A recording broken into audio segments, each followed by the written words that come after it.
Good evening मेरे प्यारे बच्चों, आप सभी का स्वागत है हमारे YouTube चैनल हमारा क्लासरूम में। चलिए बिना देर किए हुए हम स्टार्ट करते हैं आपका चैप्टर 2 वैद्युत रसायन इलेक्ट्रोकेमिस्ट्री। इसका एक डिटेल वीडियो हमने अभी बनाया है, तो वो आप उसको देख लें पहले क्या क्या इस चैप्टर में आना है। उसके बाद में यहाँ से हम शुरुआत करते हैं आपका इलेक्ट्रोकेमिस्ट्री चैप्टर। सबसे पहले हम देखते हैं कि हमारे आसपास हमारे वातावरण में बहुत सारी चीजें ऐसी होती हैं जिनमें विद्युत धारा जाती भी है, जिनमें विद्युत प्रवाहित हो सकती है, इलेक्ट्रिसिटी वहां जाती है, नहीं जाती है। कुछ ऐसे भी होते हैं पदार्थ जिनमें इलेक्ट्रिसिटी नहीं जाती है, कुछ ऐसे होते हैं जहां पर इलेक्ट्रिसिटी चली जाती है, यानी कि लाइट उसमें प्रवाहित हो जाती है, विद्युत प्रवाहित हो जाती है। तो ऐसे जो कुछ पदार्थ होते हैं जिनमें इलेक्ट्रिसिटी प्रवाहित हो जाती है, विद्युत प्रवाहित हो जाती है, उनको हम चालक कहते हैं। चालक यानी कंडक्टर।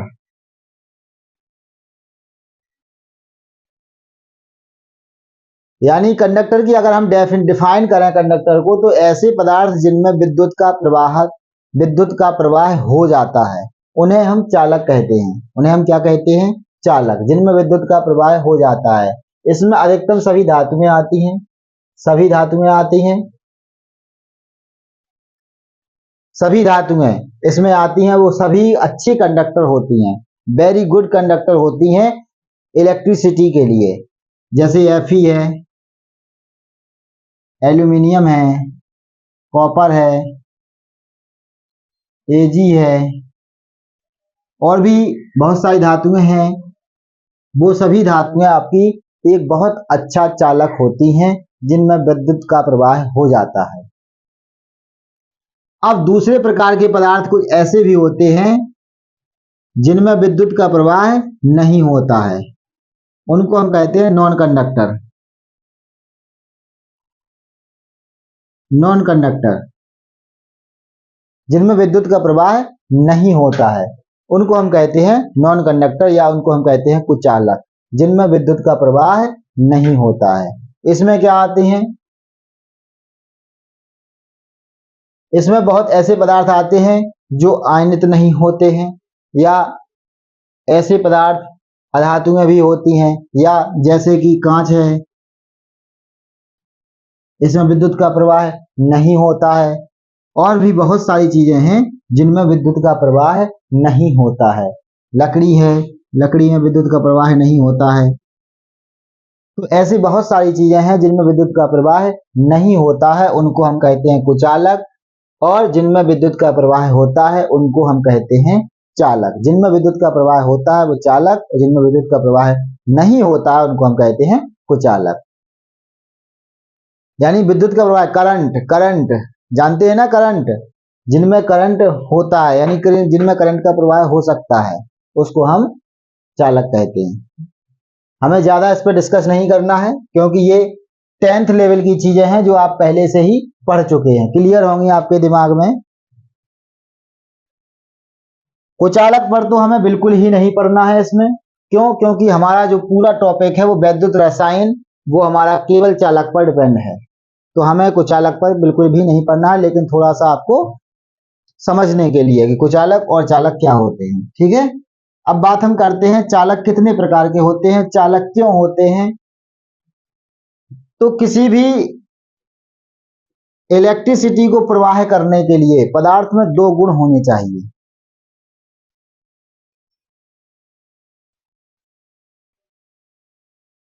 किसी भी कोई भी पदार्थ है, कोई भी धातु है, कोई भी विद्युत अवघट्ट है, उसको उसके अंदर विद्युत का प्रवाह करना है। विद्युत का प्रवाह करना है तो उसमें दो गुण होने चाहिए। कौन कौन से गुण ऐसे हैं जो उसके अंदर होने चाहिए? तो वो दो गुण हमारे हैं। एक होता है आवेश। आवेश का ट्रांसफर। आवेश का ट्रांसफर इधर से उधर, दूसरी जगह, एक तरफ से दूसरी तरफ होगा तो वहां विद्युत का प्रवाह हो जाएगा। यानी आवेश का प्रवाह ही विद्युत का प्रवाह है। तो आवेश का ट्रांसफर होना बहुत जरूरी है। पहली कंडीशन हो गई। दूसरी कंडीशन क्या है? आवेश का ट्रांसफर तो होगा, लेकिन आवेश का ट्रांसफर करने के लिए जो बल काम करेगा, आवेश का ट्रांसफर करने के लिए जो बल काम करेगा, ये दो चीजें हमारे लिए बहुत जरूरी हैं। दो चीजें अगर हैं तो वो विद्युत प्रवाह हो सकता है और वो चालक हो सकता है। किसी चालक को बनने के लिए, किसी पदार्थ को चालक बनने के लिए उसमें इन दो गुणों का होना बहुत जरूरी है, आवेश का ट्रांसफर और आवेश का ट्रांसफर करने हेतु बल। आवेश का ट्रांसफर बहुत जरूरी है, क्योंकि जब तक आवेश का ट्रांसफर नहीं होगा विद्युत का प्रवाह नहीं होगा। आवेश का ट्रांसफर करने हेतु बल भी बहुत जरूरी है। दो चीजें अगर हैं तो ये चालक है। ठीक है ना? ये क्लियर हुआ चालक। अब चालक के हम प्रकार के बारे में बात करते हैं। चालक के प्रकार, चालक कितने प्रकार के होते हैं? आवेश का ट्रांसफर हो गया, आवेश का ट्रांसफर हो गया तो चालक हो गया। अब चालक के जो प्रकार हैं, जो इसमें आपका सबसे पहला है धात्विक चालक,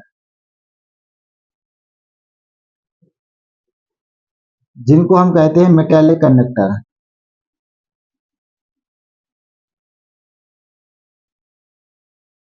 मेटेलिक कंडक्टर, धात्विक चालक, जैसा कि इसके नाम से क्लियर है कि धात्विक मतलब धातुएं होंगी।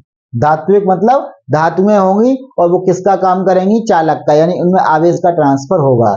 अब इसमें मेन जो होता है आवेश का जो ट्रांसफर है वो किससे होता है? आवेश का जो ट्रांसफर है वो किसके द्वारा होता है? कौन होता है जो आवेश का ट्रांसफर एक जगह से दूसरी जगह पर करता है? तो यहाँ पे धातुएं जो होती हैं, धातुओं को आपने पढ़ा होगा कि ये धातुएं जो हैं, जितनी भी धातुएं हैं, इनके जो outermost shell, valence shell के जो इलेक्ट्रॉन हैं वो फ्री रहते हैं। बैलेंस सेल के इलेक्ट्रॉन फ्री रहते हैं और जैसे ही इसमें हाई एनर्जी मिलती है तुरंत ये मूव करने लगते हैं। तो इनमें आवेश का ट्रांसफर जो होता है वो इलेक्ट्रॉन्स के द्वारा होता है। धात्विक चालक जो होते हैं उनमें आवेश का जो ट्रांसफर है वो किसके द्वारा होता है? इलेक्ट्रॉन्स के द्वारा।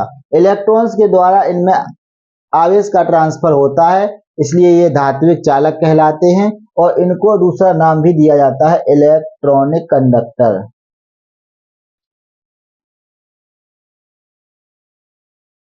इलेक्ट्रॉनिक कंडक्टर क्यों कहलाते हैं भैया ये इलेक्ट्रॉनिक कंडक्टर? क्योंकि इसमें क्या होते हैं? इलेक्ट्रॉन, और इनमें आवेश का जो ट्रांसफर होता है वो इलेक्ट्रॉन के द्वारा होता है, इसलिए हम इनको इलेक्ट्रॉनिक कंडक्टर भी कहते हैं। एग्जाम्पल आपकी सभी धातुएं होती हैं, सभी धातुएं जो होती हैं वो धात्विक चालक होती हैं। सभी धातुएं, कोई भी धातु ले लो, सभी धातुएं हमारी धात्विक चालक होती हैं। पहली क्लियर होगी बात। मेटेलिक कंडक्टर में सभी धातुएं विद्युत की चालक होती हैं, इनमें आवेश का ट्रांसफर किसके द्वारा होता है? इलेक्ट्रॉन्स के द्वारा। इलेक्ट्रॉन्स के द्वारा आवेश का ट्रांसफर होता है और इलेक्ट्रॉन्स के द्वारा होने के कारण इसका नाम इलेक्ट्रॉनिक कंडक्टर भी होता है।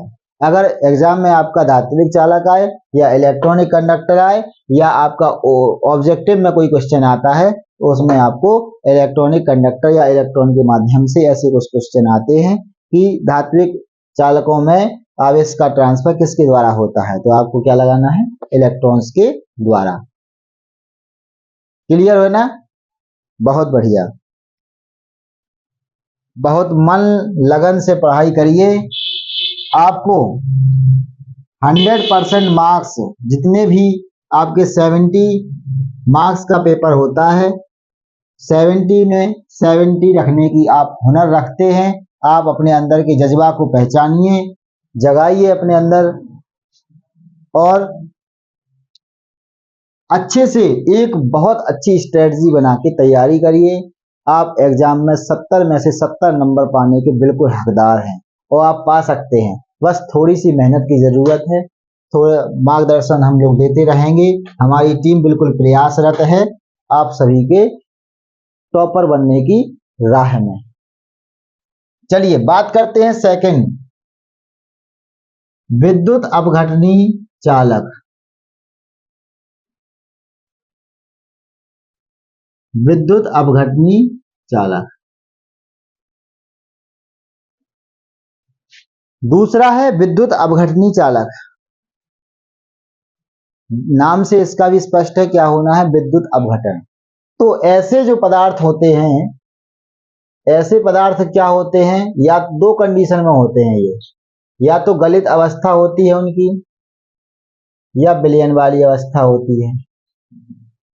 गलित वाली अवस्था होती है या विलयन वाली अवस्था होती है। ऐसे पदार्थ जो होते हैं वो या तो गलित अवस्था में होते हैं या विलयन वाली अवस्था में होते हैं।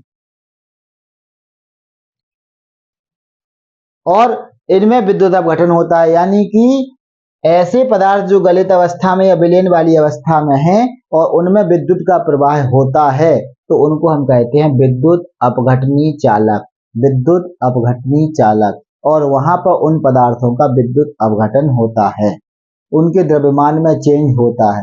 मेटेलिक वाले में चेंज नहीं होता है, लेकिन अगर आप विद्युत अपघटनी चालक की बात करें तो इनके द्रव्यमान में चेंज होता है। तो गलित अवस्था है, विलयन अवस्था है, इनमें से विद्युत अपघटनी चालक। अब इसमें आवेश का ट्रांसफर, सबसे मेन क्या है आपका, आवेश का ट्रांसफर किसके द्वारा होता है। आवेश का ट्रांसफर इसमें होता है आयनों के द्वारा। आयंस, आयंस के द्वारा इसमें आवेश का ट्रांसफर होता है। आवेश के आयनों के द्वारा होता है आवेश का ट्रांसफर, विद्युत प्रवाहित होती है आयनों के द्वारा, इसीलिए इसको हम, इसका दूसरा नाम भी है आयनिक कंडक्टर। आयनिक कंडक्टर क्या कहते हैं इनको, आयनिक कंडक्टर। क्या कहते हैं, आयनिक कंडक्टर, यानी कि आयनिक चालक। इनको आयनिक चालक भी कहते हैं, आयनिक चालक। बहुत सारे हैं, जैसे कि अम्ल है, क्षार हैं, एसिड बेस, सॉल्ट भी हैं, NaCl है, NaCl, Na+Cl-, और भी बहुत सारे हैं, कोई भी अम्ल है, HCl है, NaOH है। तो ये सब क्या है, हमारे विद्युत अपघटनी चालक। विद्युत अपघटनी चालक, विद्युत अपघटनी चालक। इतनी बात आपकी क्लियर हुई ना, बहुत बढ़िया। अब विद्युत अपघटनी चालक क्या है, जो गलित अवस्था में होते हैं, विलयन की अवस्था में होते हैं, और इनमें आवेश का जो प्रवाह, इलेक्ट्रिसिटी का प्रवाह इनमें आयंस के द्वारा होता है, इसलिए इनको हम आयंस के द्वारा होता है, इसलिए इनको हम आयनिक कंडक्टर भी कहते हैं, आयनिक चालक भी कहते हैं। चलिए, अब आयंस के आधार पर होता है, तो आयंस के आधार पे हमारे विद्युत अपघटनी चालकों को दो पार्ट में डिवाइड किया गया है। कितने पार्ट में, दो पार्ट में। कितने पार्ट में, दो पार्ट में। कौन कौन से हैं आपके, पहला है आपका प्रबल विद्युत अपघट्य।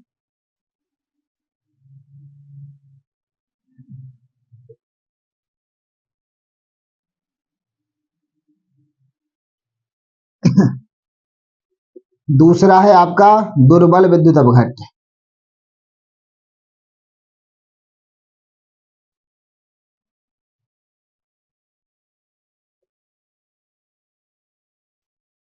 आयन के द्वारा इसमें आवेश का ट्रांसफर होता है, विद्युत का प्रवाह होता है, तो इनको हम आयनिक कंडक्टर कहते हैं, आयनिक चालक कहते हैं। लेकिन अब आयंस कैसे बनते हैं, कितने ज्यादा आयंस हैं, किसी में कम आयंस हैं, कोई कम आयनित होता है, कोई 100% आयनित हो जाता है, कोई किसी की आयरन की मात्रा बहुत कम होती है। तो इन आयरन की मात्रा के आधार पर हम दो प्रकार के आयनिक चालकों को हम बांट सकते हैं। सबसे पहला आपका प्रबल विद्युत अपघट्य। प्रबल विद्युत अपघट्य। प्रबल, प्रबल मतलब बहुत ज्यादा, बहुत ही ज्यादा विद्युत अपघट्य, यानी कि बहुत ज्यादा आयनित हो जाए, 100% आयनित हो जाए, लगभग 100% आयनित हो जाए, ऐसे विलयन हमारे होते हैं NaCl का, NaOH का, HCl का, ये 100% आयनित हो जाते हैं, 100% आयनों में टूट जाते हैं।